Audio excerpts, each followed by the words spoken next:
بسم الله الرحمن الرحيم. الحمد لله رب العالمين، والصلاة والسلام على سيد الأنبياء والمرسلين أبي القاسم محمد خاتم النبيين وآله الطيبين الطاهرين المعصومين. أما بعد، فقد قال الله سبحانه في كتابه المبين وهو أصدق الصادقين: هل أتى على الإنسان حين من الدهر لم يكن شيئا مذكورا. صلاة.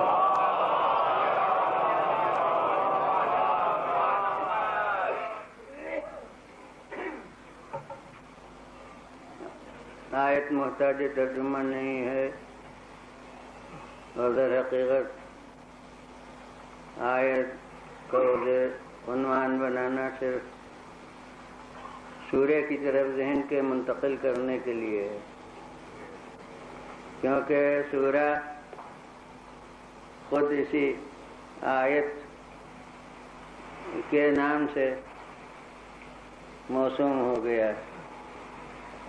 یعنی اس آیت کی ابتدا ہے حل عطا سے، اور پورے سورے کا نام عرف عام میں حل عطا ہے. یوں تو اصل نام جو پیشانی پر سورے کی لکھا ہوتا ہے وہ بھی اسی آیت کے ایک جز سے ماخوذ ہے، تو وہ نام تو سورہ دہر ہے، مگر سورہ دہر کے نام سے شاید کم لوگ اس سورے کو پہچانتے ہوں، اور سورہ حل عطا ہی کے نام سے زیادہ لوگ اسے پہچانتے ہیں. تو بس اس سورے کے نازل ہونے کا پس منظر جو شرکائے مجلس کو تقریباً سبھی کو حفظ ہے، لیکن اس کے کیونکہ بعض اجزاء پر تبصرہ کرنا ضروری ہے، لہذا اس کو عرض کرنا کہ یہ سب کو معلوم ہے کہ شہزادے علیل ہوئے حسن و حسین، اور معلوم ہوتا ہے کہ بیماری کو طول ہوا. اب یہ چاہے روایت بتائے نہیں، مگر ہر ایک سمجھ سکتا ہے کہ صحت کے لیے نظر اسی وقت کی جائے گی جبکہ بیماری کو ذرا طول ہوا. تو جب بیماری نمایاں طور پر اس میں ہر ایک کو اہمیت محسوس ہوئی، تو امیر المومنین علیہ السلام نے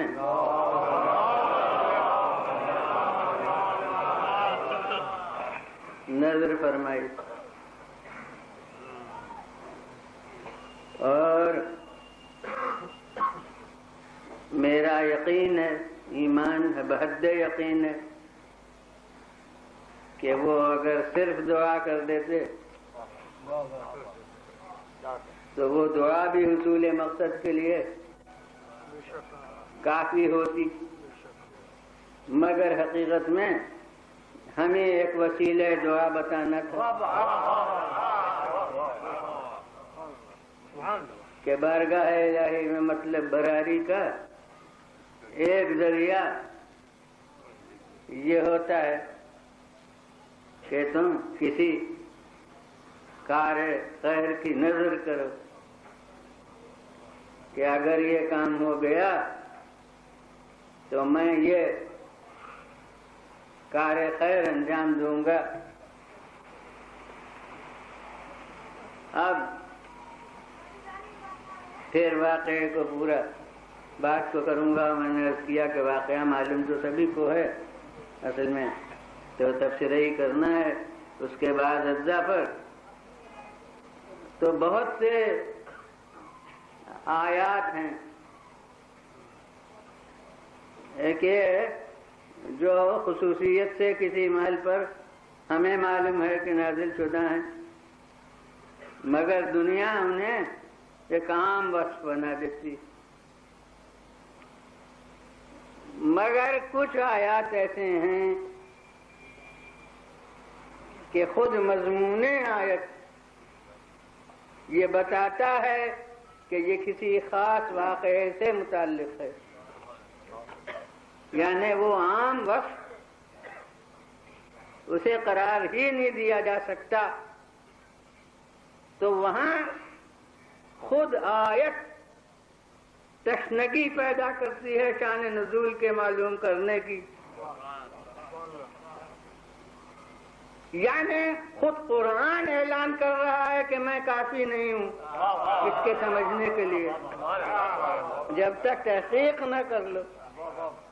مثلا کسی آیت کو کوئی کہے کہ وہ ایک عام بات ہے، خاص محل پر کہاں نازل ہوئی، لیکن جب قرآن کہہ رہا ہے کہ الیوم اکملت لکم دینکم، آج میں نے تمہارے دین کو مکمل کیا، تو خود قرآن طلبگار بنا رہا ہے کہ اس آج کی تحقیق کرو کہ وہ کون آج ہے.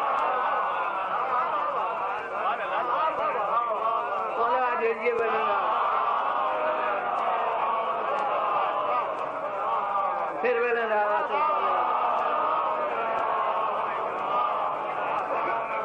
اب کاغذ پر آج لکھا رہے اور پتہ نہ ہو کہ وہ دن کون ہے تو اس آج سے کوئی کیا سمجھے.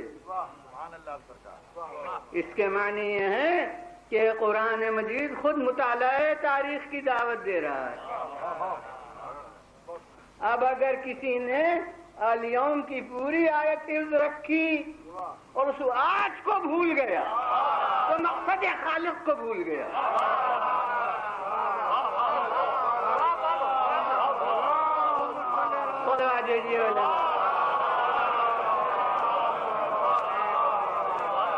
پھر میں نے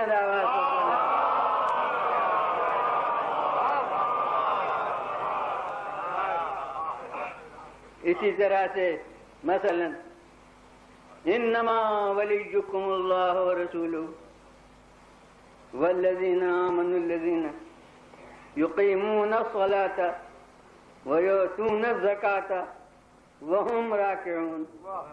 تمہارا ولی اللہ ہے اور اس کا رسول ہے اور وہ مومنین ہیں.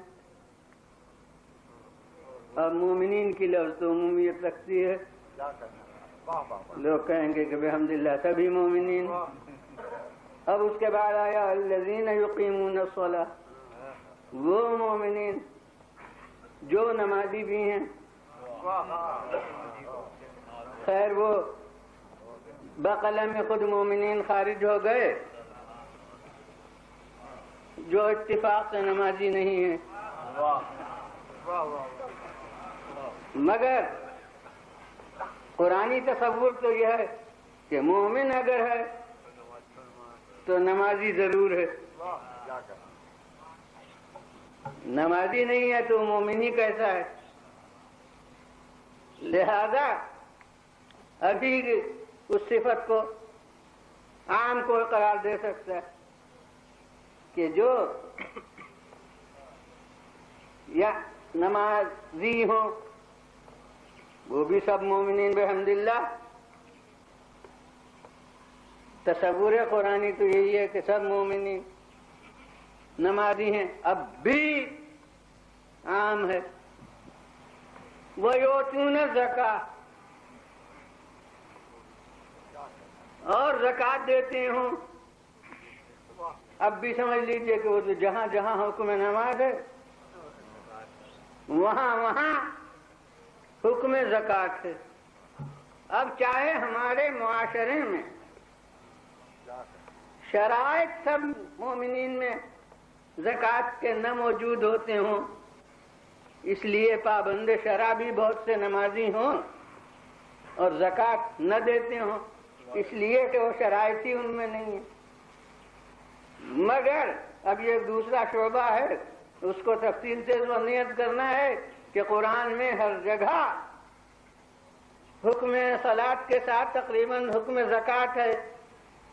اس کے معنی یہ ہے کہ قرآن کو تصور نہیں رکھتا ایک قلاش معاشرے کی جس میں پیسہ ہی پاس نہ ہو، بلکہ اس کا تصور ایسے ہی معاشرے کا ہے جس میں ہر ایک کے پاس اتنا پیسہ ہو کہ وہ زکوٰۃ اس پر واجب ہوتی ہو۔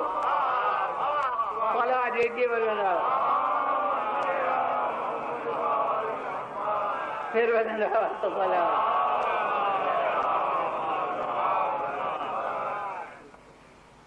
تو بہرحال جہاں تک کہ یؤتون زکاۃ آیا ابھی تک عام سمجھ لیجئے،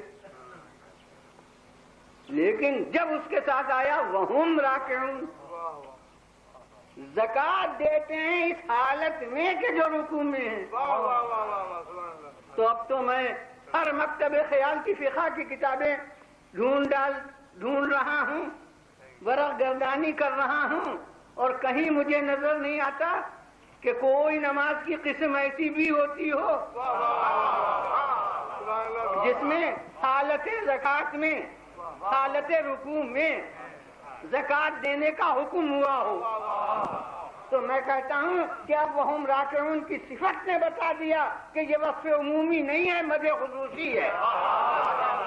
کوئی خاص نمازی تھا اور کوئی خاص زکوٰۃ دینے والا تھا جس نے حالت رکوع میں زکوٰۃ دی، تو اب خود قرآن چشمہ بنا رہا ہے کہ اس ایک کا پتہ چلاؤں، اور جب تک کہ اس ایک کا پتہ نہیں چلاؤں گا تو اس وقت تک پہلا مولا معلوم ہو جائے گا، دوسرا مولا معلوم ہو جائے گا، لیکن قیامت تک کے لیے جو مولا ہے اس کا پتہ نہیں چلے گا۔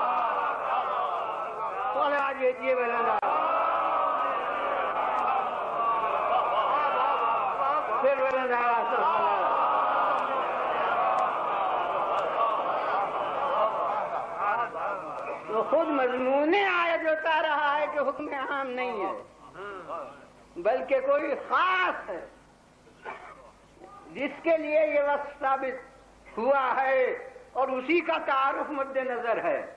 یعنی اس آیت میں اللہ کا پہچانوانا مد نظر نہ تھا، اس آیت میں رسول کے ولی بنانے کا حکم کوئی نیا نہیں دینا تھا، بلکہ اصل میں وہ آخری جز ہے، اسی کے تعارف کے لیے آیت اتری ہے۔ تو کہیے نام کیوں نہ لے دیا؟ یاد رکھیے کہ بلا طلب کوئی شے ملے تو نظر تغافل ہو سکتی ہے، اور ڈھونڈ کے ملے تو لڑا بھیجیے بلندا، پھر بلند آواز سے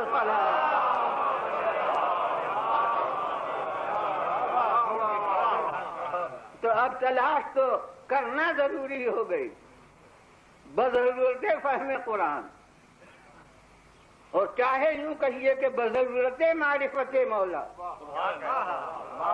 اب تو ضرورت ہو گئی اس شخصیت کے پتہ چلانے کی کہ جس نے یہ غیر معمولی عمل کیا جو جزء قرآن بنا، اور جب تک جزء قرآن نہ بنتا کوئی کہتا کہ حالت رکوع میں زکوٰۃ دینا یہ رجوع قلب کے خلاف ہے، لیکن جس کی نماز ہے وہ اس عمل کو اتنا پسند کر رہا ہے کہ قیامت تک کی ابدی کتاب میں اسے جز بنا رہا ہے۔ اب آپ رجوع قلب کے معیار کو زیادہ سمجھ سکتے ہیں یا جس کی نماز ہے؟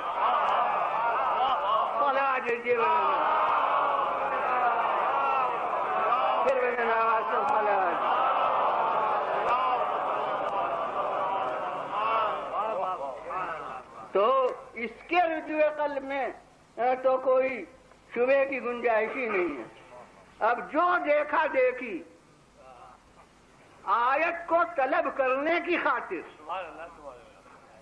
یا منصب کے حصول کی خاطر یا اس وحدت میں شرکت کی خاطر انگوٹھیاں دیں تو میں کہتا ہوں کہ پھر انگوٹھی بھی جائے گی، نماز بھی جائے گی۔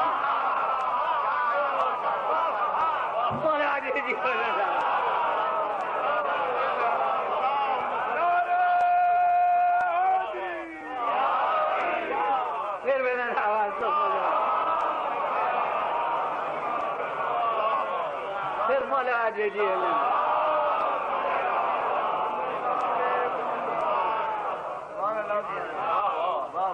تو ویسے ہی یہ صورت ہے کہ صاحب یہ جو وصف ہو رہا ہے سورے میں، اس کو خصوصی مدح جب تک نہ سمجھا جائے اس وقت تک الفاظ قرآن کے سمجھنے میں اطمینان نہیں ہوتا۔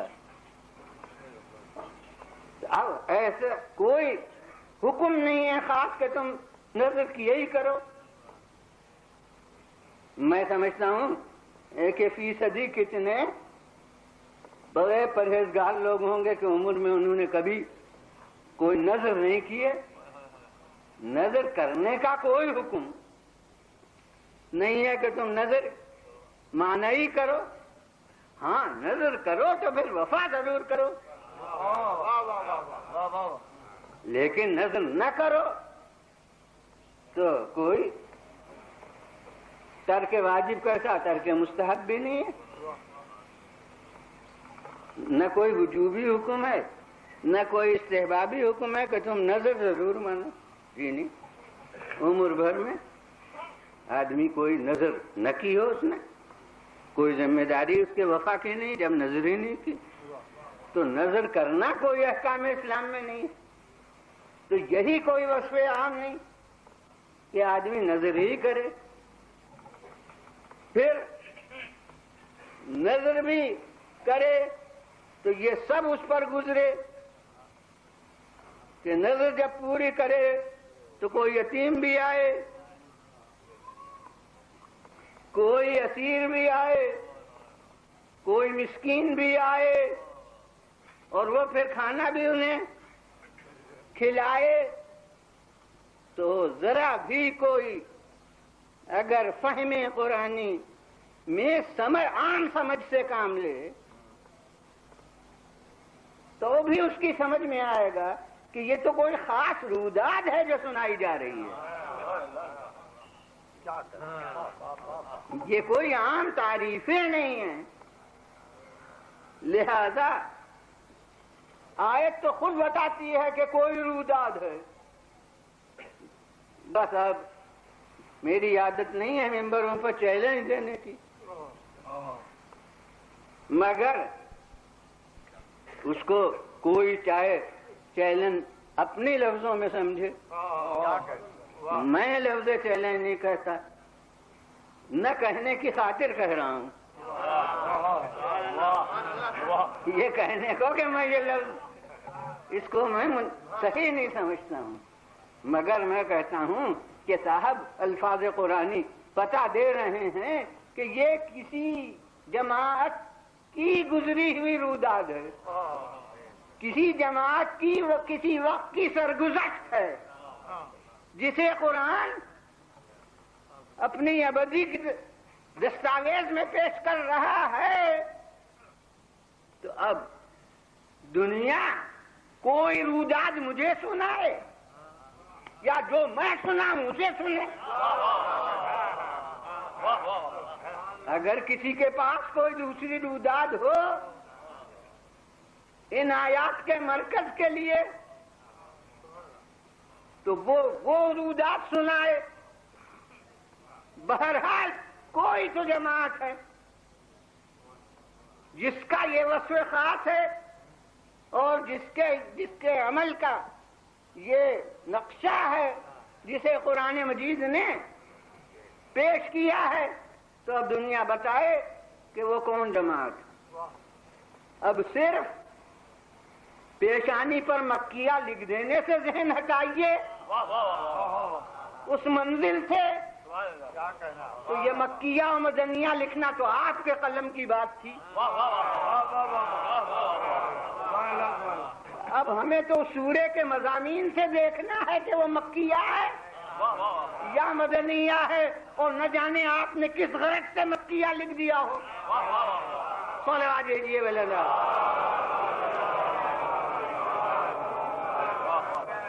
تو ابھی میں جب ان آیات کی تفصیل عرض کروں گا تو وہاں بھی اس مکیہ اور مدنیہ کے متعلق عرض کروں گا کہ بہرحال یہ کوئی جماعت ہے, اور اب اس جماعت کا دنیا پتہ نہیں لے سکتی جب تک کہ اس شان نزول کو یاد نہ کرے. اور اسی لیے مجبوراً علامہ فخر الدین رازی کو بھی اس سورے کی تفسیر میں مجبوراً پورا واقعہ لکھنا پڑا ہے, اس لیے کہ بغیر اس کے الفاظ آیت کا مضمون سمجھ میں نہیں آ سکتا. تو جناب بہرحال ہمیں جو معلوم ہے وہ یہی کہ شہزادے بیمار ہوئے اور ماں باپ نے نظر کی کہ ہم جب یہ انہیں صحت ہو جائے تو 3 روزے رکھیں گے. اصل نظر روزوں کی تھی کہ 3 روزے ہم رکھیں گے. اصل نظر ماں باپ نے کی تھی, لیکن اس خاندان کا ذوق اطاعت وہ ہے کہ بچے بھی شریک ہو گئے, یعنی جو بیمار ہیں بچے وہ بھی شریک. اور میں کہتا ہوں کہ اس گھر میں رہنے کا ذہنی صدقہ یہ ہے کہ عمل کی منزل میں کنیز بھی شریک ہو گئے. اور وہ کون کنیز کہ دنیا کے صاحب اقتدار بھی خواتین ہوئی ہیں, ان کا نام ہمیں یاد نہیں, مگر یہ اس گھر کی کنیز ہے جس کا نام بھی ہمارے لوح دل پر نقش ہے. خداوند عالم نے بچوں کو صحت عطا فرمائی. اب یہ ہم میں سے نظر کرنے والے ہوتے ہوں گے, اور مجھے معلوم ہے ہوتے ہیں, کہ مقصد پورا ہو گیا مگر پھر بھی وفائے نظر میں اب تاخیر ہے. ارے اس وقت تو دل پر بنی تھی, اب وفائے نظر معلوم ہوتا ہے ایک بوجھا ہے جو سر سے اتارنا ہے, اور بسا اوقات نہیں پوری ہوتی منتیں, ڈل جاتا ہے وقت اسی لیٹ العلم میں اور نہیں پوری ہوتی. اور پھر جب نعمت سلب ہو جائے تو شکوہ ہوتا ہے, ارے تم نے اللہ سے اپنا عہد کب پورا کیا تھا جو تم اب اللہ سے کہتے ہو. وہاں تو کہہ دیا گیا کہ لئن شکرتم لازیدنکم, اگر شکر گزار ہوگے تو میں اور زیادہ عطا کروں گا, اور اگر تم نے کفران نعمت کیا تو پھر میری سزا بھی سخت ہے. تو کفران نعمت سے سلب نعمت ہوتا ہے. اب ہمارے یہاں کس کس طرح کفران نعمت ہوتا ہے وہ بہت تلخ حقیقت ہے جسے اس وقت نیت کروں گا. تو حضور والا یہ اور لوگ ہوتے ہوں گے نظر کرنے والے. ایک نمایاں انتظار یہ ہے کہ ابھی تو صحت حاصل ہوئی ہے, اب قوت بھی تو آ جائے. نظر کے بعد قوت یاد نہیں تھی, وہاں صرف صحت کے اوپر مبنی کی گئی تھی نظر. لیکن ابھی ہوگا کہ ابھی تو کمزور ہیں ابھی ذرا قوت بھی تو آ جائے. مگر یہ آل رسول ہے کہ اب صحت حاصل ہو گئی تو قوت آنے کا انتظار نہیں. وہ ابھی روایت سے پتہ چلے گا جو عرض کروں گا کہ کتنے کمزور ہیں ابھی بچے. کہ جناب اب گویا فکر ہو گئی نظر پورے کرنے کی. تو اب نظر پوری کرنے کے لیے روزوں کی نیت ہے. مگر روزوں کا لازمی جز افطار ہے. یعنی شرعاً کوئی جزو لازم نہیں ہے. ہمارے نزدیک وقت کے پورے ہونے سے روزہ پورا ہوتا ہے. کوئی افطار کرنے میں اس روزے کی خاطر جلدی کی ضرورت نہیں کہ دوڑیں کچھ کھا لیں نہیں تو کہیں روزہ نہ چلا جائے. چاہے جلدی میں روزہ چلا جائے مگر اس میں کوئی افطار میں اضطراب کی ضرورت نہیں کیونکہ وہ روزہ تو بہرحال مکمل ہو گیا وقت کے اوپر. اب یہ حالات ہیں کہ جلدی آدمی افطار کرے یا دیر میں افطار کرے تو وہ ان معنی سے جز نہیں مگر عام نظام فطرت کے لحاظ سے دن بھر ظاہر ہے روزہ رہا ہے تو اب اس کا لازمی جز ہے کہ افطار ہو. تو اب امیر المومنین السلام نے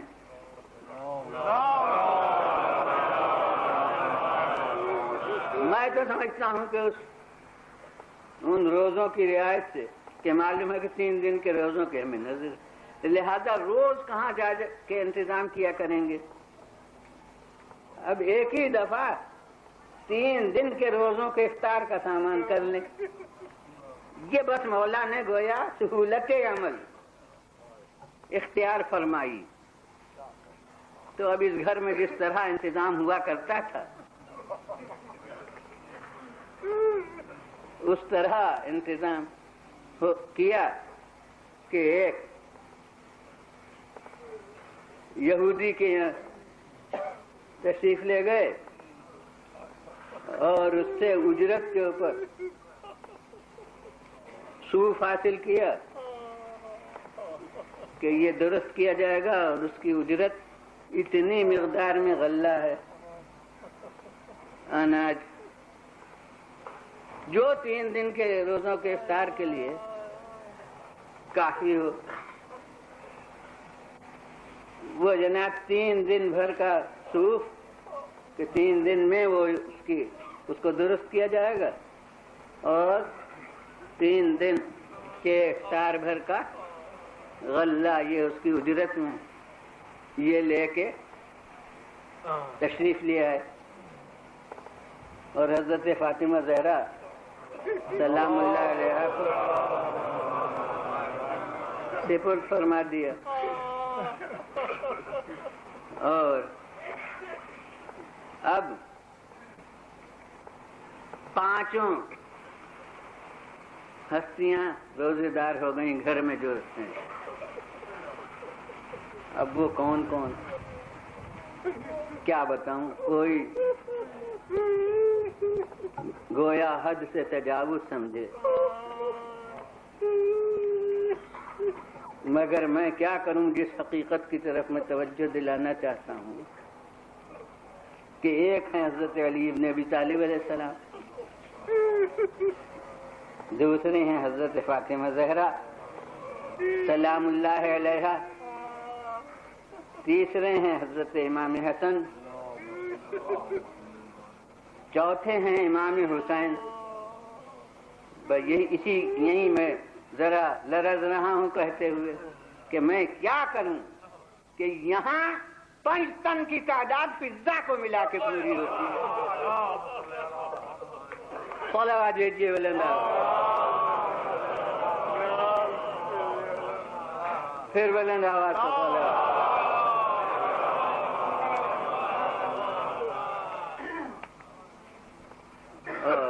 اب یہ 5 روزے دار اور سیدہ عالم کو بھی معلوم ہے کہ یہ 3 روزوں بھر کا کام ہے اور 3 روزوں بھر کی غذا ہے، تو آپ نے صوف کے 3 حصے کیے اور اس اناج کے بھی 3 حصے کیے، اور 1 حصہ صوف کا دن بھر میں تیار کیا اور 1 حصہ اناج کا، جتنی منزلیں اس کے لیے درکار ہیں غذا کی حد تک پہنچنے میں، وہ سب حضرت فاطمہ زہرا سلام اللہ علیہا نے طے کی۔ اور اب یہ وہاں کے میرے ایک دن کے موضوع سے متعلق چند جملے ہیں جو عرض کر رہا ہوں کہ اب کون کہہ سکتا ہے کہ یہ غذا جو منہ تک جائے گی اس میں علی کی محنت نہیں شریک ہے یا فاطمہ زہرا کی محنت نہیں شریک ہے؟ یقیناً جو غذا منہ تک جائے گی اس میں مولا کا عمل بھی دخل رکھتا ہے اور حضرت فاطمہ زہرا کی محنت بھی دخل رکھتی ہے، مگر بس تقسیم عمل کی مثال قرار دے دی ہے، پیش کر دی ہے کہ دیکھو عمل میں دونوں شریک ہیں، مگر تقسیم عمل ہے کہ گھر کے باہر کا جتنا کام ہے وہ علی کا عمل ہے اور گھر کے اندر کا جتنا کام ہے وہ فاطمہ زہرا کا عمل ہے۔ اور یہی وہ مثالی معاشرہ تھا جس کے لیے ضرورت تھی کہ رسول کے کارخانے نبوت میں 2 آپس کے زوج ایسے ہوں کہ جن میں سے ہر ایک کا عمل ایک طبقے کے لیے مثال بن سکے، اور یہ اس وقت تک نہیں ہو سکتا تھا جب تک زوجین عصمت کے دائرے میں نہ ہوں، ورنہ ایک کا عمل نظیر بنے گا دوسرے کا مثال نہیں بنے گا۔ اس کے لیے ضرورت تھی کہ علی ہوں اور فاطمہ ہوں اور دونوں کی شادی ہو اور یہ دونوں ایک رشتے میں پرو جائیں۔ اور اب ایک اور حقیقت کی طرف آپ کو توجہ دلاؤں جو جانی پہچانی ہے کہ عبد المطلب تک ایک رہے تھے۔ ارے جب نور ایک تھا تو جدا جدا کہاں تھے؟ تو عبد المطلب تک ایک رہے تھے، عبد المطلب کے بعد تقسیم ہوئے اور پھر اس کے بعد ایک ہو گئے۔ اس کے معنی ہے کہ الگ کیے گئے تھے فقط ملانے کی خاطر۔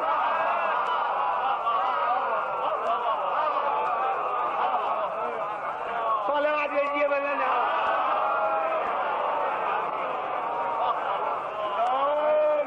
پھر بلند آواز سے صلوات۔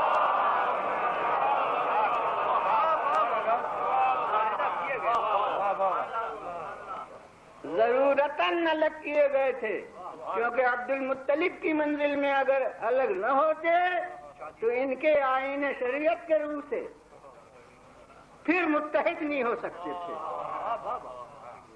تو اس ضرورت سے نوع انسانی کے ہدایت منزلی کی ضرورت سے اس وقت سے پیش بندی خالق نے کی تھی، اس وقت سے الگ الگ کیا تھا۔ اس کو جو نور ایک چلا آ رہا تھا اس کو 2 ٹکڑوں میں تقسیم کیا تھا تاکہ ان کا 2 ہو کے 2 طبقوں کے لیے نظیر بن کے پھر متحد ہو جائے۔ صلوات بھیجیے بلند پھر بلند آواز سے صلوات۔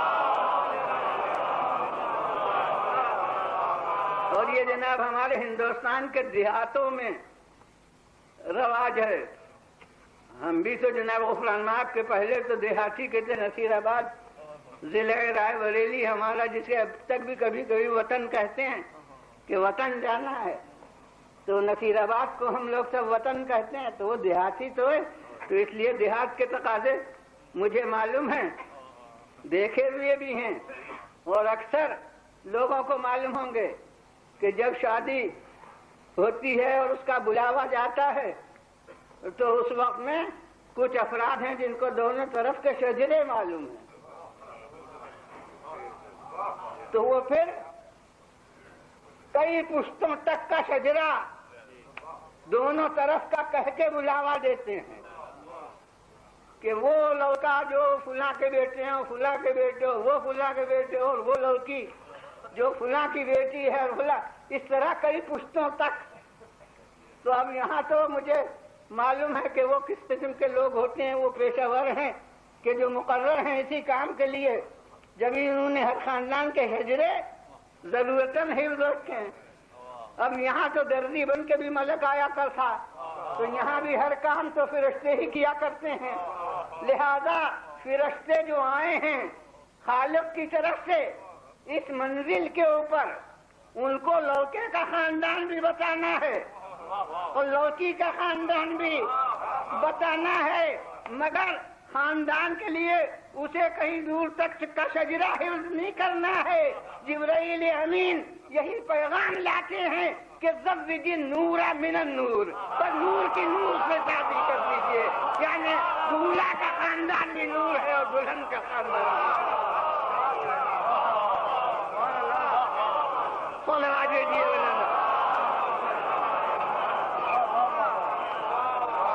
پھر بلند آواز سے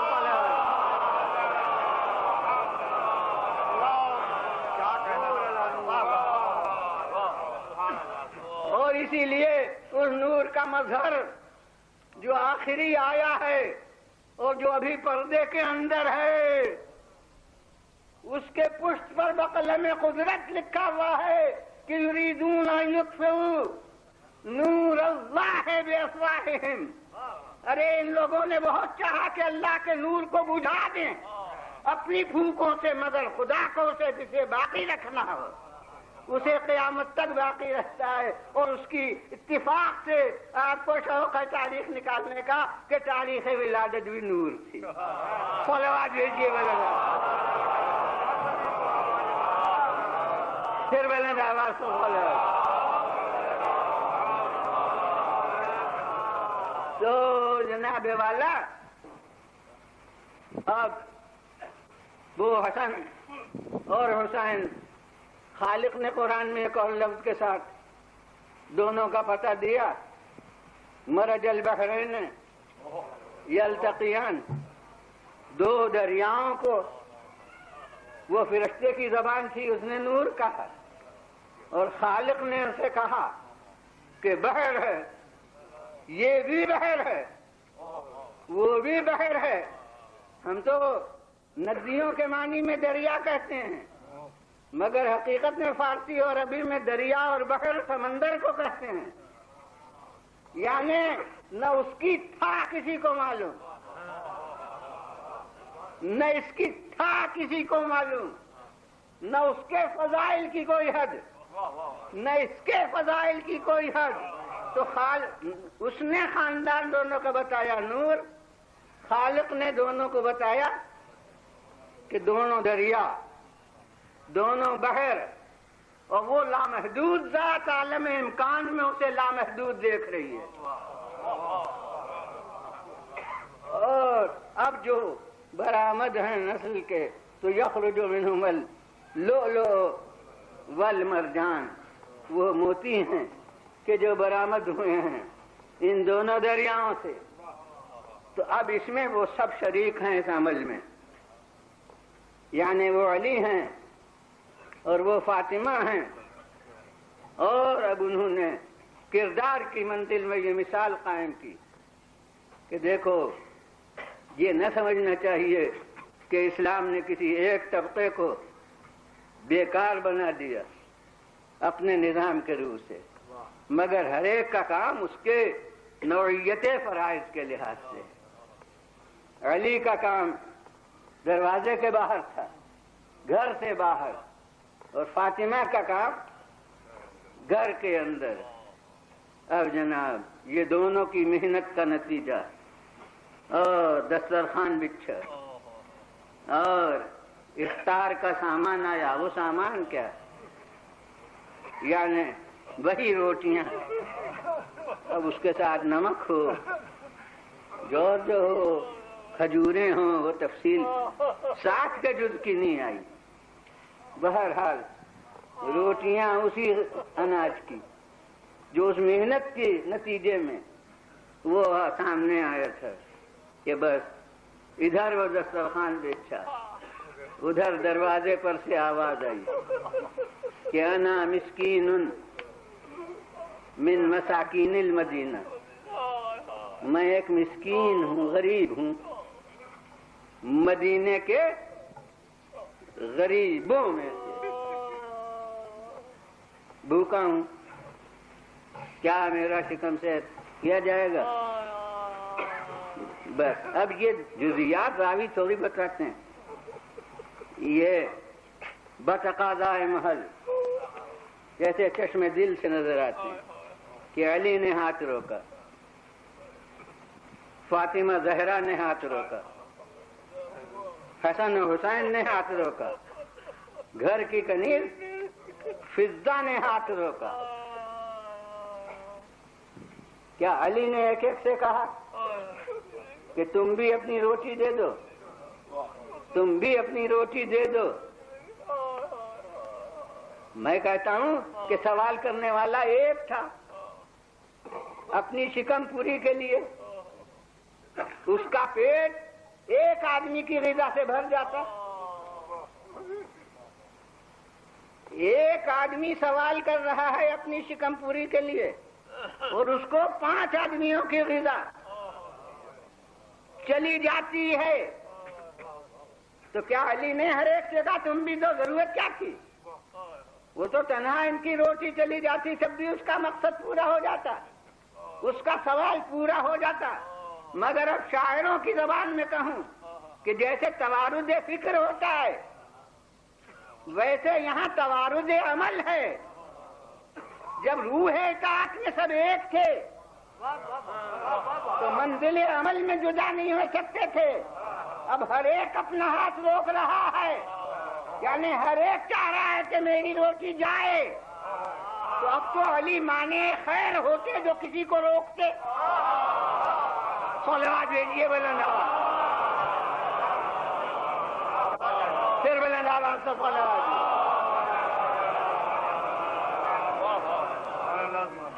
نتیجہ یہ ہے کہ ایک روٹی کے سائل کو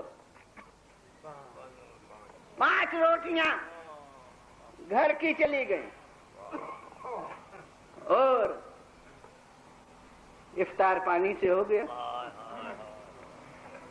پانی سے افطار کر کے دوسرے دن پھر روزہ رکھ لیا۔ اب صاحبان نظر غور کریں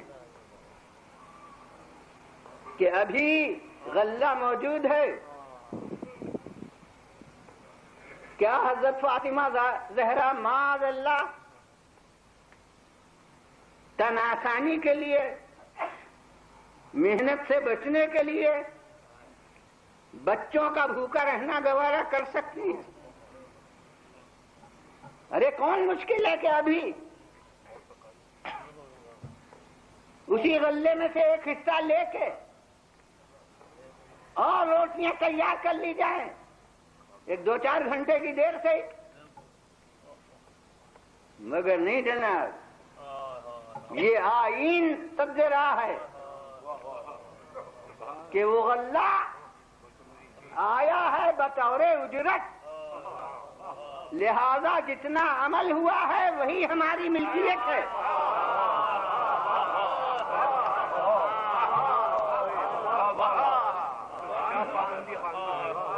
غلہ گھر میں موجود ہے مگر ابھی وہ اپنی ملکیت نہیں ہے، کیونکہ جس عمل کی اجرت میں لایا گیا ہے وہ عمل ابھی وجود میں نہیں آیا، تو اس اجرت کا استحقاق نہیں پیدا ہوا۔ یہ ہے حقوق الناس کی نازک منزل جسے آل رسول، اور یہی میں بعض لوگوں کے غلط تصورات کے دفعے کے لیے کہا کرتا ہوں کہ لفظ معصوم کہنے یا لکھنے سے دنیا معصوم نہیں مانے گی، کردار کے یہ نمونے پیش کرو کہ دنیا چاہے لفظ معصوم نہ کہہ سکے مگر حقیقت عصمت کی قائل ہو جائے۔ صلوات بھیجیے بلند آواز۔ پھر بلند آواز سے صلوات.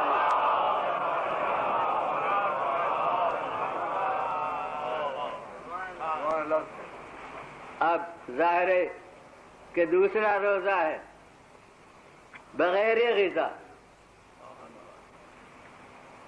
اور پھر وہی سب منزلیں عمل کی طے ہوتی ہیں. تو امیر المومنین ایک ساتھ لا چکے ہیں، مگر فاطمہ زہرا کو تو اب آج کے حصے کا عمل کرنا ہے، لہذا پھر ایک دوسرا حصہ صوف کا آج تیار کیا گیا، اور ایک دوسرا حصہ جو غذا کا تھا اس کو تیار کیا گیا. اور اب افطار کا وقت آیا، اور اب جب افطار کے لیے غذا سامنے آتی ہے تو دروازے پر سے آواز آتی ہے کہ انا یتیم من یتام المدینہ، میں ایک یتیم ہوں مدینے کے یتیموں میں سے. اب آل رسول یتیم کی آواز سنیں اور انہیں قرارا ہے. اور جناب جو پہلے دن ہوا تھا وہی آج پھر ہوا کہ پھر یہ روٹیاں سب چلی گئیں اس یتیم کو، اور پھر پانی سے افطار ہوا، اور اب ہے تیسرا روزہ. تو ہر ایک اندازہ کر سکتا ہے کہ ہر روزے میں بھوک اور پیاس نہ سہی، حالانکہ بغیر غذا پانی جو ملے اس سے بھی تسلی نہیں ہوتی ہے، مگر غیر بھوک تو یقیناً دوسرے روزے میں پہلے روزے سے زیادہ، اور دوسرے روزے کے بعد تیسرے روزے میں اس سے زیادہ. اور اب آج جو دسترخوان بچتا ہے تو آواز کیا آتی ہے؟ اب میں کیا کہوں، کوئی روایت نہیں ہے جو میں مشترک کروں. قرآن مجید کی آیت ہے، اور شعراء سب شاید نہ مگر ادیب بھی ہوں گے. معنی بیان میں ایک صنعت ہے، لف و نشر مرتب، یعنی چند چیزیں ایک ساتھ اور ان کے متعلقات اسی ترتیب سے. ایک لف و نشر غیر مرتب بھی ہوتا ہے کہ وہ ان چند چیزوں میں کوئی پہلے کوئی بعد ہو، یہ بغیر اس ترتیب کے آ جائیں چند چیزیں، لیکن جب اسی ترتیب سے ہو تو اسے لف و نشر مرتب کہتے ہیں. جیسے پانی اور بجلی دو نام ایک ساتھ لیے اور پھر کہا برس رہا تھا، اس کا برسنا اور اس کا چمکنا. اب وہ برسنا متعلق ہے اس پہلے سے جس کا نام لیا تھا پانی، اور وہ چمکنا متعلق ہے اس دوسرے سے جس کا نام ہے بجلی. تو یہ لف و نشر مرتب ہے.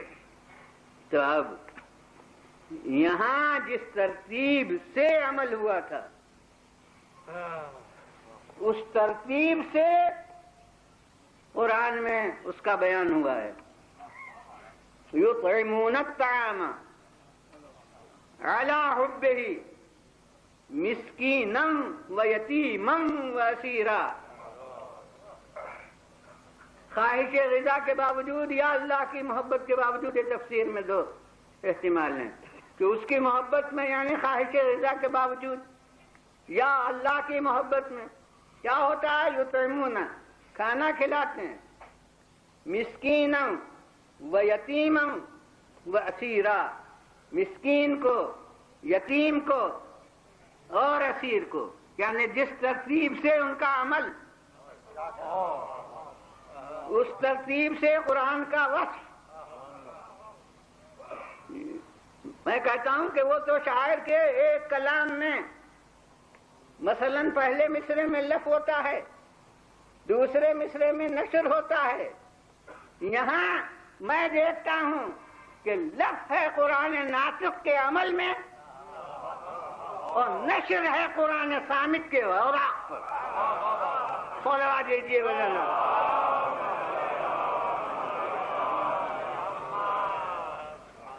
یعنی جس ترتیب سے وہاں عمل ہے، اب ظاہر ہے کہ علم الہی زمانے کے لحاظ سے وقوع کا محتاج نہیں ہے، مگر علم ہوتا تو ہے بربنائے واقعہ.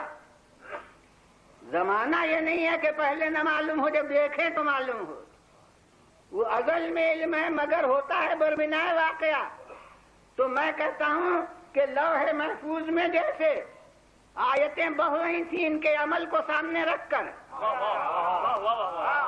پہلے مسکین کو دیا تو لوح محفوظ میں آیا مسکینن، اور دوسرے دن دیا یتیم کو تو لوح محفوظ کی لفظ آئی یتیمن، اور تیسرے دن دیا اس تیسرے کو تو آیت آئی وسیرا. یعنی ان کا عمل ہے اور قرآن کی آیت میں اضافہ ہو رہا ہے قلم قدرت سے. بولوا دیجیے بلند، پھر بلند آواز تو بولوا دیجیے. مگر اب ایک پہلو پر توجہ دلانا ہے، وہ کسی ماحول کا پابند نہیں ہے. جو حقیقت ہو وہ کسی خاص ملک سے تعلق نہیں رکھتی. قیمت تو عملی اس کی بہت زیادہ ہمارے ملک میں ہے، مگر جو پہلو ہے حقیقت کا وہ کسی ملک سے مخصوص نہیں ہے. میں کہتا ہوں کہ دوسری منزل میں ارتقا دکھا سکا اپنی لفظوں میں. پہلے دن مسکین آیا تھا، دوسرے دن یتیم آیا.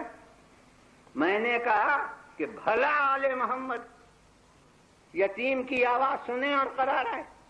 یہ بھلا کی لفظ سے میں نے ترقی دکھلائی کہ مسکین کی آواز پر خیر ہو سکتا تھا کہ قرار آ جائے، مگر یتیم کی آواز پر اور قرار آئے یہ ناممکن ہے.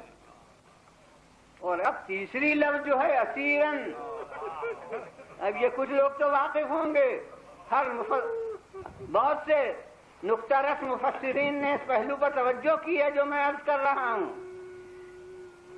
بعض لوگ زیادہ وہ ہوں گے جن کے ذہن میں یہ نہ ہو جو عرض کر رہا ہوں، تو اب تحقیق کریں کہ اسیر ہر قیدی کو نہیں کہتے. اسیر کہتے ہیں قیدی جنگ کو، جنگ کے قیدی کو اسیر کہتے ہیں. اور اب مسلمان بتائیں کہ زمانہ رسول میں قیدی جنگ کیا مسلمان ہو سکتا ہے؟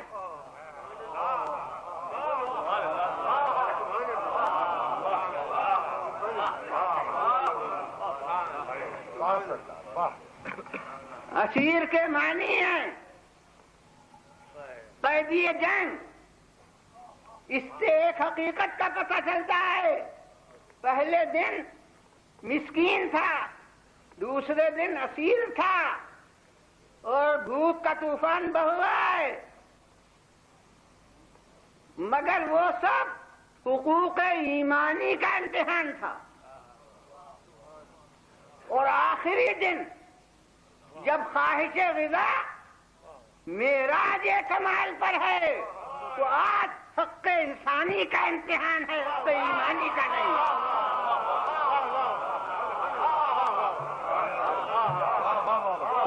جی بلند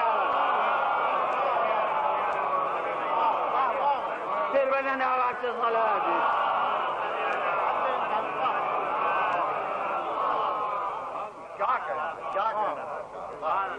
اور جس طرح اس یتیم کی آواز سن کے ہاتھ نہیں رکے تھے، جس طرح مسکین کی صدا سن کے قرار نہیں آیا تھا، اسی طرح آج اس صاحب حاجت انسان کی آواز سن کے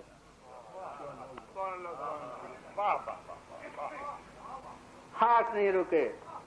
فوراً انہوں نے اپنی روٹی بڑھائی. انہوں نے جو پہلے دن ہوا تھا وہی دوسرے دن ہوا تھا، جو دوسرے دن ہوا تھا وہی تیسرے دن ہوا. اب الفاظ قرآنی دیکھیے. اچھا اب ابھی تو الفاظ قرآنی آئے نہیں ہیں، اب روزے تو پورے ہو گئے،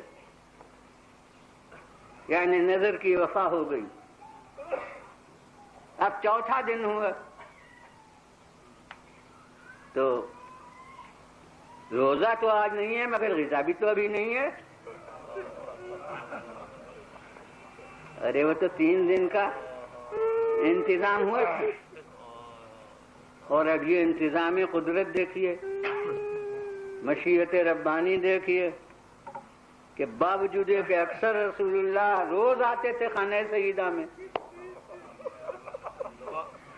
لیکن یہ 3 دن ایسے گزرے. یوں کہوں کہ عمل جب تک راہ امتحان میں رہا اس وقت تک رسول بھی بیت الشرف میں تشریف نہیں لائے. اب چوتھے دن حضرت پیغمبر خدا صلی اللہ علیہ وآلہ وسلم خانہ حضرت فاطمہ زہرا میں تشریف لائے. تو یہ تہذیب ہے خاندان رسالت کی کہ رسول ہمیشہ اذن مانگتے تھے، اذن مل کر جب ملتا تھا تو تشریف لاتے تھے، اور اب جو ہی رسول آئیں گے تو جتنے افراد خانہ ہیں سب تعظیم کو کھڑے ہوں گے.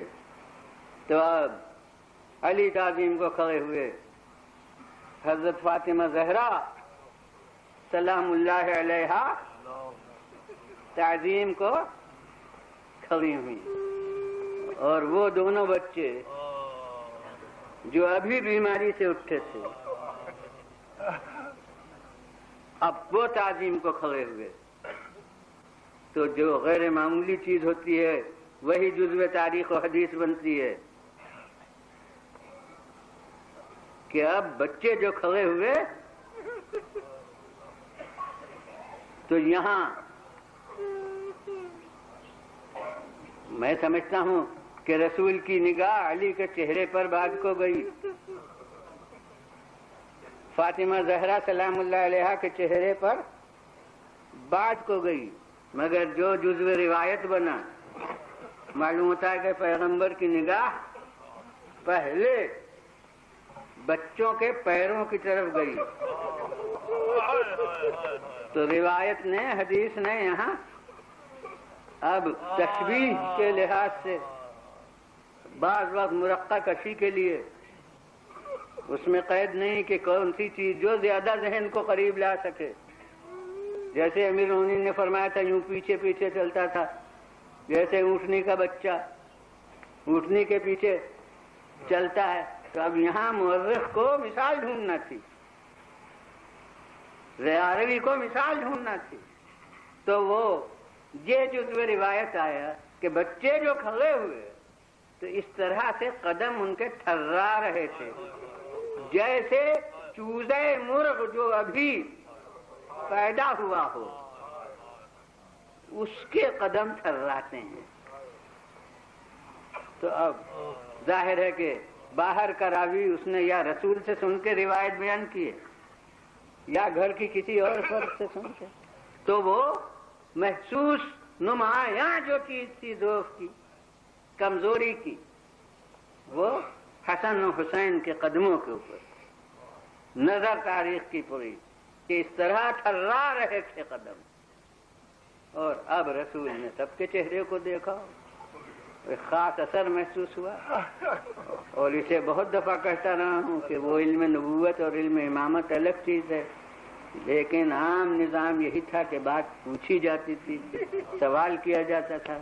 تو اب رسول اللہ نے کہا یہ کیا کیفیت ہے، یہ کیا عالم میں دیکھ رہا ہوں. تو اب امیر المومنین علیہ السلام نے گویا پیغمبر کے علم نبوت کا حوالہ دیا. تو حضور خدا اور رسول کو زیادہ معلوم ہے، ہم کیا عرض کریں.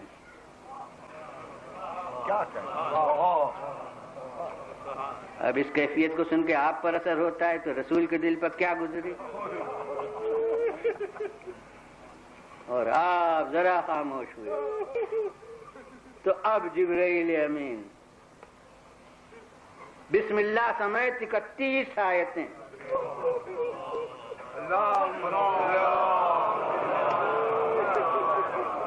سورہ دہر کی لیے ہوئے آئے. کیا بلندی ہوتی ہے اگر یہ اپنے عمل کی رودات سناتے. صلوات بھیجیے مولانا. پھر مولانا آواز سو صلوات. اور بس قرآن مجید کے ایک حرف ہوتا ہے کہ اس پر بعض لوگ غور نہیں کرتے. یاد رکھیے کہ نظر تو تھی روزوں کی. یہ اطعام جو تھا جزو نظر نہیں تھا. یہ تھوڑی منت مانی تھی کہ ہم یتیم کو بھی دیں گے. اسے قرآن مجید کی ایک لفظ بتا رہی ہے کہ اس کردار کی مرقع کشی کے لیے جو آیتیں اتنی وہ دونوں ملا کے پڑھیے. یوفون بالنذر ویخافون یوما کان شرہ مستطیرا ویطعمون الطعام. اگر کھلانے کی نظر ہوتی تو درمیان میں یہ واو نہ آتا. نظر پوری کرتے ہیں اور پھر ہوتا کہ کھانا کھلاتے ہیں. یعنی یہ کھانا کھلانا بیان وفائے نظر ہوتا. مگر چونکہ وفائے نظر تو روزوں سے ہو گئی تھی، یہ فاضل عمل تھا وفائے نظر کے آگے، لہذا واو درمیان میں آیا کہ وفائے نظر کرتے ہیں. یہ ایک کام ہے.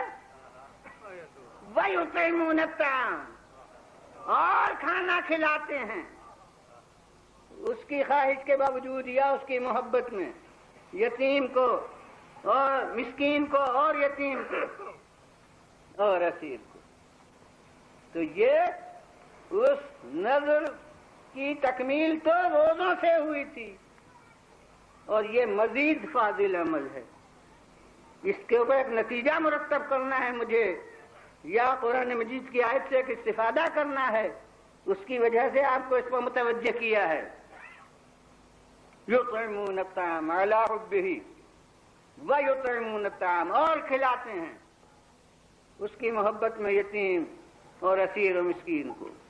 انما نطعمکم لوجہ اللہ لا نريد منکم جزاء ولا شکورا.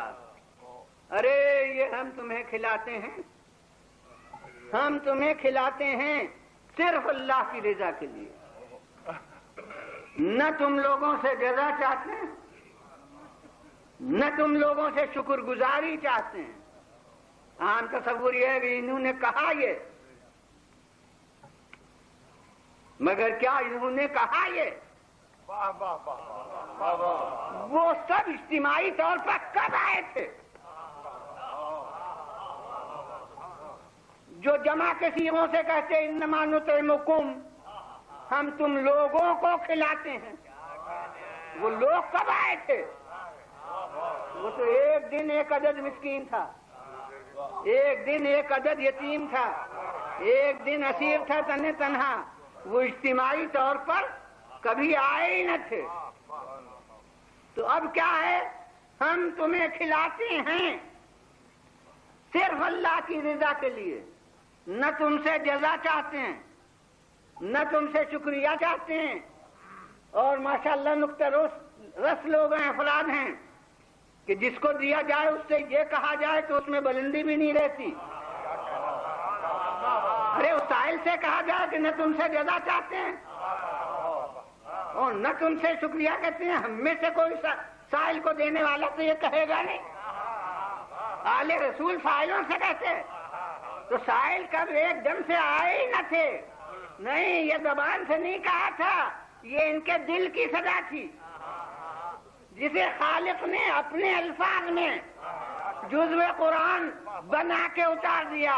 اور میں کہتا ہوں کہ گفتار و کردار اور نیت کا معصوم ہونا، اس سے بڑھ کے کیا ہوگا کہ نیت ہو بشر کی اور کلام بن جائے اللہ کا۔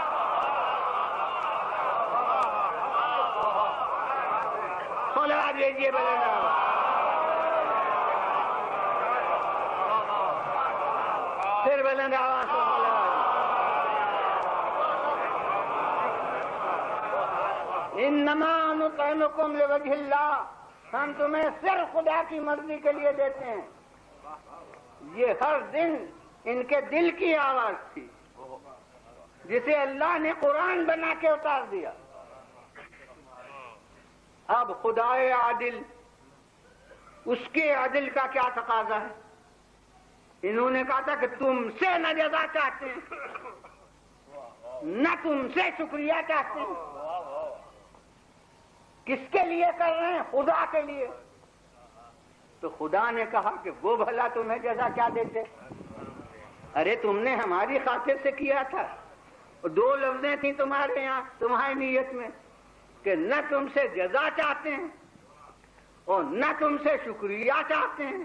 تو اب تو صحیح جو میں جزا بھی دوں اور پھر شکریہ بھی ادا کروں۔ صلوات بھیجیے بلند آواز۔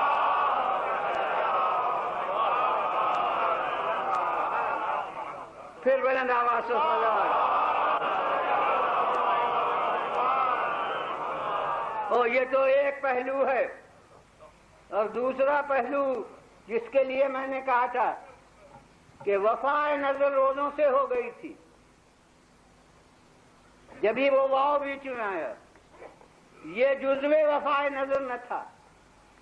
قرآن مجید نے جزا میں جنت کی نعمتوں کو سمیٹ کر پیش کر دیا۔ کسی جگہ قرآن میں یکجائی طور پر یہ نعمتیں مسلسل تابع و توڑ نہیں بیان ہوئی ہیں۔ جتنی نعمتوں کے خزانے ہیں جنت کے، سب انواع و اقسام، ایسے قصر اور ایسے چشمے اور ایسے کھانا، ایسی غذا اور ایسا لباس اور ایسا جو کچھ بھی نعیم جنت ہے، سب کو سمیٹ کر رکھ دیا گیا۔ مگر قرآن نے پہلے ہی کیا کہا تھا ان نعمتوں کے ذکر کے وقت کہ جزاہم بما صبروا، اللہ نے ان کے جزا دی ان کے صبر کی۔ اب علماء سے دیکھیے فاستعینوا بالصبر والصلاۃ، مدد حاصل کرو صبر اور صلاۃ سے۔ بظاہر بے جو ہے، صلاۃ سے اور صبر کا کیا ذکر؟ صبر اور صلاۃ سے۔ تو علماء کہتے ہیں کہ صبر نام ہے روزے کا، روزے کا نام ایک صبر ہے، فاستعینوا بالصبر والصلاۃ، یعنی صوم و صلاۃ۔ تو روزے کا نام ہے صبر۔ خالق نے کہا جزاہم بما صبروا، اللہ نے جزا دی ان کے صبر کی، یعنی جتنے نعیم جنت ہے سب تو ان کے روزوں کے صلے میں چلی گئی۔ جتنے نعمات جنت ہیں سب روزوں کے صلے میں چلے گئے، اور عمل کا ایک شعبہ ان کے باقی ہے۔ وَيُطْعِمُونَ الطَّعَامَ، تو چاہے خدا، تو کیا خدائے عادل عمل کی منزل کو اپنی جزا سے کم رہنے دے؟ وہ ہوگا ظلم۔ مگر نعمت کا یعنی جزائے جنت کا پورا سرمایہ صرف ہو گیا صوم کے مقابلے میں جو انہوں نے روزے رکھے، اور ایسے روزے یعنی بغیر افطار، یہ جو روزے رکھے ان کے جزا میں پوری جنت جو تمام جزا کا سرمایہ ہے وہ ختم ہو گیا۔ تو اب وہ جو ان کا عمل باقی ہے وہ کہاں سے آئے جس کے لیے جزا؟ تو عادل خدا نے اب آخر میں کہا کہ ان ھذا کان لکم جزاء، اور جو ترجمہ میں کر رہا ہوں بے سمجھے نہیں، یہ نہیں کہا کہ ان ھذا جزاؤکم، یہ تو تمہاری جزا ہو گئی، جی نہیں، ان ھذا کان لکم، ارے ابھی تک یہ غیبت کے صیغے تھے کہ انہیں جزا دی، انہیں جزا دی، اب خالق کی نظر کرم خود ان کی طرف متوجہ ہے کہ انہیں سب دے کر وہ کہہ رہا ہے کہ ان ھذا کان لکم، یہ تو تمہاری کچھ جزا ہو گئی، یہ اس تنوین سے جو جزان پر ہے، تنوین ہوتی ہے قلت کے لیے، اس کی نظیر قرآنی رضوان من اللہ اکبر، اللہ کی ذرا سی مرضی بڑی سے بڑی چیز ہے، تو یہ ذرا کے معنی اس تنوین سے پیدا ہوئے ہیں۔ اب یہاں وہی تنوین ہے، یہ نہیں کہ یہ تمہاری جزا ہے، یعنی ان ھذا کان لکم جزاء، یہ تو تمہارے لیے کچھ جزا ہے، اس کے معنی ہے کہ تمہارے عمل کی پوری جزا تو اب بھی نہیں ہوئی، یہ تو تمہارے لیے کچھ جزا ہے، اور اب جو عمل کا پلہ ابھی گرا ہے تو لو کان سعیکم مشکورا، تمہاری سعی ہمارے نزدیک لائق شکریہ بھی ہے۔ خدا دیجیے بلند، پھر بلند آواز سے بولا۔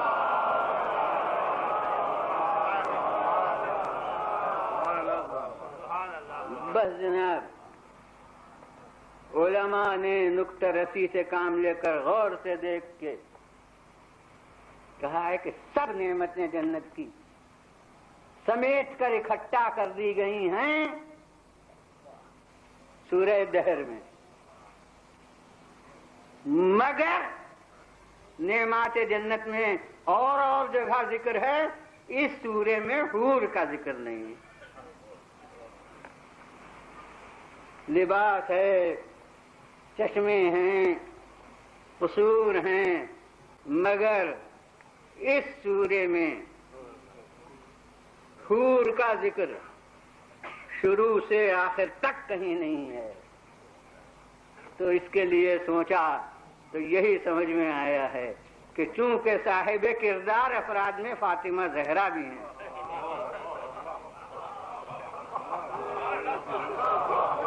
اس لیے بلاغت قرآنی کے خلاف تھا۔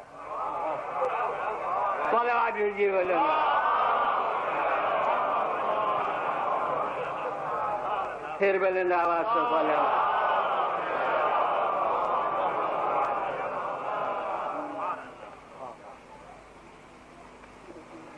بس جناب، اب جتنا تبصرہ مجھے کرنا تھا اس میں وقت مجلس کا گویا ایک ہی منقبت کے ذکر میں ایک روایت میں ختم ہو گیا۔ اب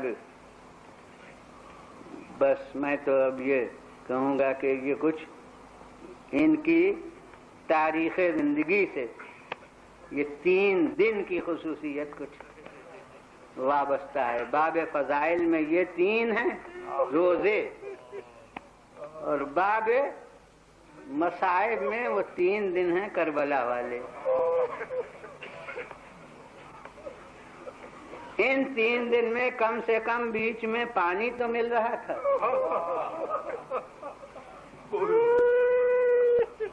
اور وہ 3 دن جو کربلا والے ہیں اس میں تو تاریخ نے جو محسوس کیا ہے وہ تو پانی ہی کی نایابی ہے، یعنی غذا کا ذکر ہی تاریخ کا جز نہیں ہے۔ وہ حضرت زینب نے اپنے مرثیے میں کہا ہے کہ مات اخی جائعا، مات اخی عطشانا، ارے میرا بھائی دنیا سے بھوکا گیا، میرا بھائی دنیا سے پیاسا گیا، ورنہ کربلا میں ہمیشہ نام بھی پیاسی کا لیا گیا۔ بچوں نے بھی صدائے الاتش بلند کی، ہائے پیاس۔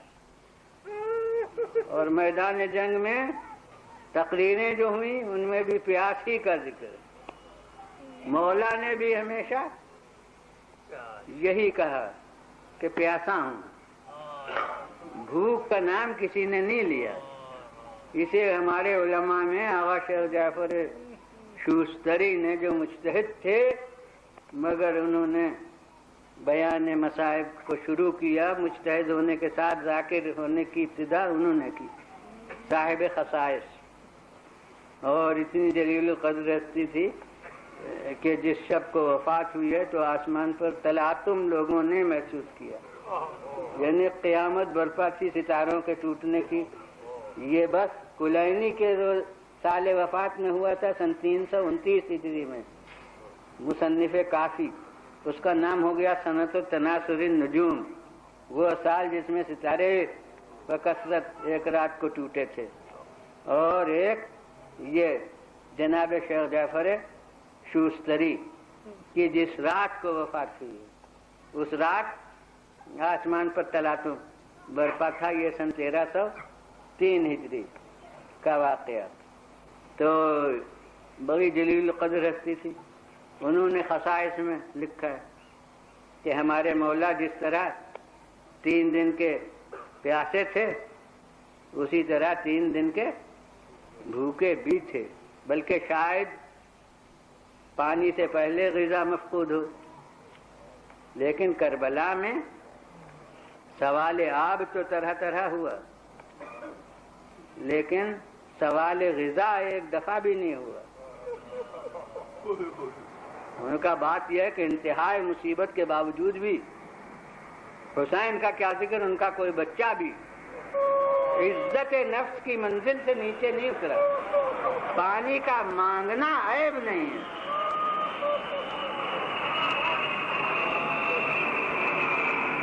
آدمی راہگیر راستے میں پیاسا ہو تو اجنبی سے بھی پانی مانگ لیتا ہے۔ پانی کا مانگنا ذلت نفس نہیں ہے، مگر سوال غذا یہ بلند نفوس کی شان کے خلاف ہے۔ کربلا کے میدان میں پیاس کا نام لیا گیا، بھوک کا نام کبھی نہیں لیا گیا۔ یہاں تک تو انہوں نے فرمایا ہے، اور میرا ضمیر کچھ آگے بھی کہتا ہے۔ میرا ضمیر یہ کہتا ہے کہ پانی بھی اگر ان کا جمع کردہ ذخیرہ ہوتا تو شاید مولا نہ مانگتے، چونکہ اللہ کی بہائی ہوئی نہر سامنے تھی۔ تو یہ پانی کا سوال نہ تھا، حقوق انسانی کے لیے احتجاج تھا۔ یہی اصحاب نے تقریروں میں کہا ہے کہ ارے یہ نہر بہ رہی ہے، اس میں سے نجس جانور تک آ کے غذا حاصل کرتے ہیں اور نہاتے ہیں، اور یہ رسول کا نواز ہے۔ تو یقیناً پانی طرح طرح سے مانگا، اور اب آپ کے سامنے تو واقعات ہیں۔ میں کہتا ہوں کہ پانی مختلف طرح مانگا، لیکن جس طرح مانگا وہ ہمیں معلوم ہے۔ یہ کہا کہ تمہارے نبی کا نواسا ہوں اور پیاسا ہوں، یہ کہا کہ علی و فاطمہ کا بیٹا ہوں اور پیاسا ہوں، ارے یہ کہا کہ تمہارا بلایا ہوا مہمان ہوں اور پیاسا ہوں، مگر یہ ایک دفعہ بھی مولا نے نہیں کہا کہ میں نے تمہیں پانی پلایا تھا، اس لیے کہ احسان کر کے یاد دلانا یہ بلند ظرفی کا تقاضا نہیں ہے۔ یہ تو کسی بچے نے کے آنکھیں نہیں کہا، کہ ہم نے انہیں پانی پلایا تھا، یہ کیسے لوگ ہیں کہ ہمیں نہیں دیتے پانی؟ سکینہ تک نے نہیں کہا۔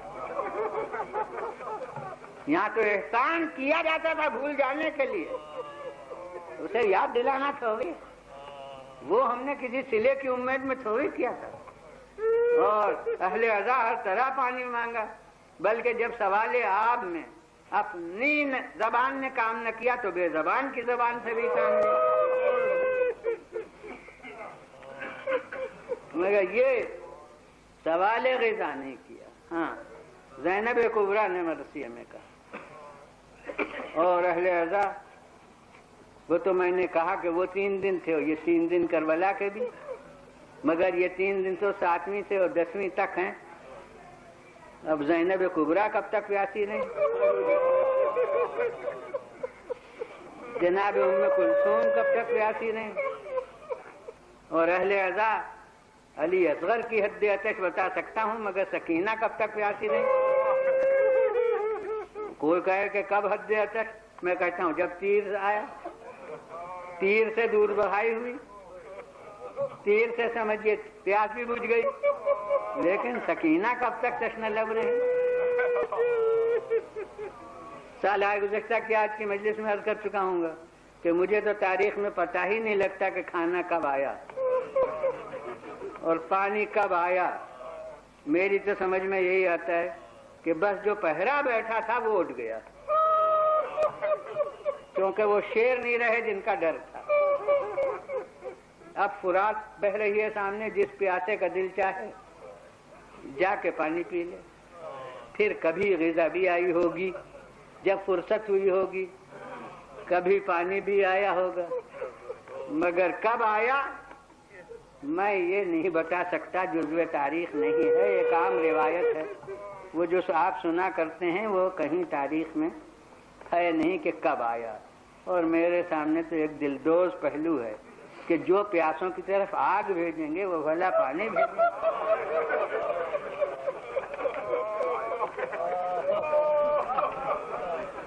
تو کسی وقت آ گیا ہو پانی۔ سال گزشتہ تو یہی شب کے حال پر میں نے شاید ختم کی تھی مجلس۔ اب آج تو 11 محرم کی تاریخ ہے، اور 11 محرم میں کہتا ہوں بڑے قیامت کا دن ہے۔ کوئی کہے کہ کیا عاشور سے زیادہ قیامت ہے؟ میں کہوں گا کہ میرے نزدیک ایک پہلو سے زیادہ قیامت ہے، وہ یہ کہ عاشور کے دن سے سب کچھ ہو گیا تھا مگر شہزادیاں قید نہیں تھی۔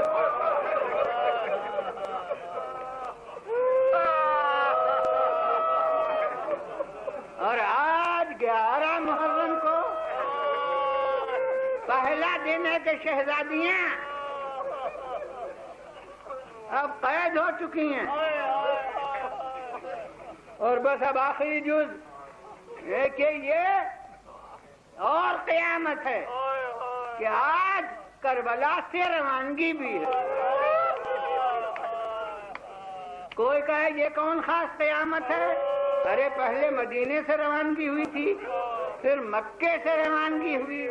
میں کہتا ہوں ہاں، میں نے بھولے سے نہیں کہا ہے، بے شک مدینے سے بھی روانگی ہوئی تھی، بے شک مکے سے بھی روانگی ہوئی تھی، مگر وہاں سے مسافر چلے تھے، آج لے جائے جا رہے ہیں۔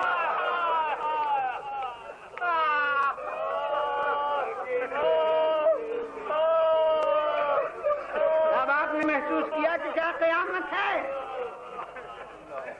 اور جب لے جائے جا رہے ہیں تو کدھر سے؟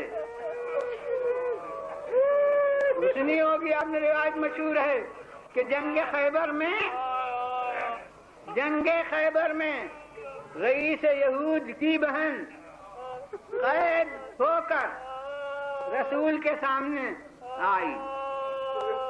کوئی درست مزاج آدمی نہیں لایا تھا، جناب بلال کے ساتھ آئی، مگر پیغمبر نے محسوس کیا کہ کچھ خاص تغیر ہے، بیتاب ہے خاتون۔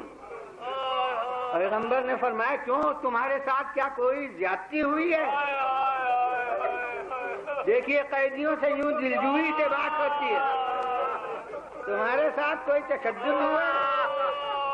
اس نے کہا حضور جھوٹ نہیں بولنا ہے، میرے ساتھ کوئی تشدد نہیں ہوا ہے، مگر مجھے ادھر سے لائے ہیں جدھر میرے بھائی کا لاشا تھا، اس کی وجہ سے مجھ پر یہ تغیر ہے۔ بس مجسم خلق عظیم کی تیریوں پر بل آ گئے، فرمایا بلال بہت سخت دل ہو، کوئی عورتوں کو ادھر سے لاتا ہے جدھر عزیزوں کے لاشیں ہوں۔ اب میں کہتا ہوں کربلا میں کون تھا جو اتنا ہی کہتا کہ ارے زینب کو چاہے لے چلو مگر ادھر سے نہ لے چلو جدھر حسین کا لاشا ہے۔ اب اہل عزا کس مقرر میں دم ہے کہ وہ اپنے الفاظ سے اس واردات قلب کی ترجمانی کر سکے۔ جب لیلا کی نگاہ ہو علی اکبر کا لاشا ہو، جب بیوہ حسن کی نگاہ ہو قاسم کا لاشا ہو، جب ام کلثوم کی نگاہ ہو اور ابو الفضل العباس کا لاشا ہو، اور اہل عزا ذرا دلوں پر ہاتھ رکھیے کہ ایک بیوی تو اپنے چاند کو ڈھونڈتی ہی رہ گئی، وہ کون رباب ہے جس کے چاند کو مولا نے خاک میں چھپا دیا تھا۔ بس اہل عزا آپ کہیں گے بھئی یہ آخری جملے نہیں پہ مجلس ختم کہ سب نام لیے، ایک نام تو لیے ہی نہیں۔ میں کہتا ہوں بخدا زینب کا کارنامہ ہے کہ اس موقع پر زینب کی نگاہ حسین کے لاشے پر نہیں ہے، زین العابدین کے چہرے پر ہے۔ کہتی ہے بیٹا یہ کیا عالم ہے، معلوم ہوتا روح جسم سے مفارقت کر جائے گی۔